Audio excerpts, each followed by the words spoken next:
අද මම පටන් ගන්න යන්නේ අපේ මේ ලිඳේ කතාව කියන්න. මොකද ගොඩක් අය අහලා තිබ්බා එදා ලිඳක් දරුවෝ දෙන්නෙක් ඇවිල්ලා මේ ලිඳ බල්ලා අපි එක් ගැන කතා කරානේ. දැන් ලිඳ හදා ගන්න හැටි කියලා දෙන්නයි යන්නේ. දැන් මේ බලන්නකො මේ ලිඳේ තියෙන්නේ හරි සරල තාක්ෂණයක්. මෙතන තියෙනවා ටිකක් ලොකු. ඒ කියන්නේ මේක අඟල් දෙක මං හිතන්නේ. මෙතන තියෙන්නේ අඟල. එතකොට මේ PVC බටේ මේ අඟලේ බටේ ලිඳ ඇතුළටම ගිහිල්ලා U එකක් වගේ තියෙනවා. මම ඒකට පොඩි ඩයග්‍රෑම් එකක් දාන්නම්.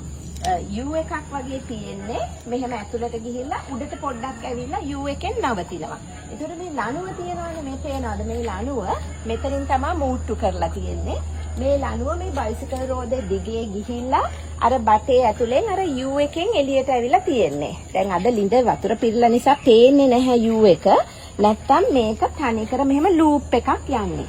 ඒතකොට මෙතනින් තමයි මේ නූල දාලා අපි මූට්ටු කරලා තියෙන්නේ. මේ පේනවනේ මේ පොඩි කම්බි කෑල්ලක් දාලා මේක ගැලවෙන්නේ නැති වෙන්න මෙතන චුට්ටක් පුච්චලා මේක තද කරලා හදලා තියෙන්නේ. ඊට අමතරව වතුර එන තාක්ෂණය තමයි මෙන්න මේකට කියන්නේ මොකද්ද මන් දන්නේ මේ පොඩි මේකෙම කෑල්ලක් කපලා රවුමට කපලා මේ වොෂර් මේකට කියනවනේ නමක් මට දන්නේ නැහැ. ඔයගොල්ලෝ දන්නවා ඇතිනේ.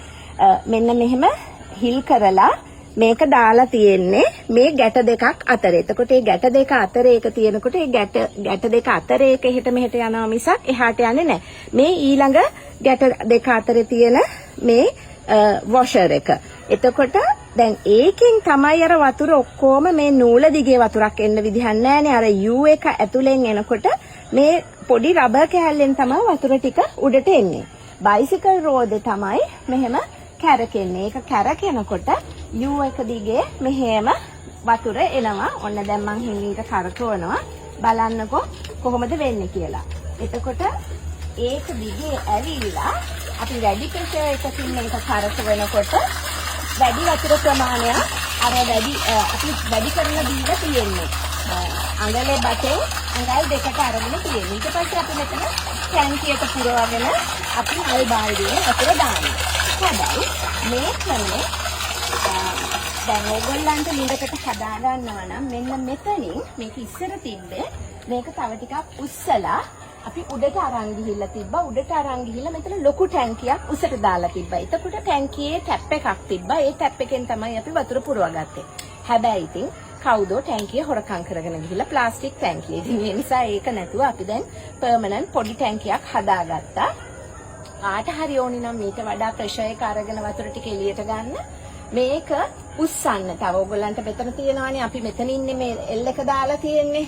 මේ එල්බෝ මේ ජොයින්ට් එක මේ එල්බෝ නෙමෙයි මේක T ජොයින්ට් එක දාලා තියෙන. T ජොයින්ට් එක තව ටිකක් උස්සලා ඕගොල්ලන්ට මේ හරියට දාලා උඩට බටේ යවලා ගන්න පුළුවන්. මම දන්නවා ඉංජිනේරින් දන්න අයට ඕගොල්ලන්ට මේක හදා ගන්න පුළුවන්.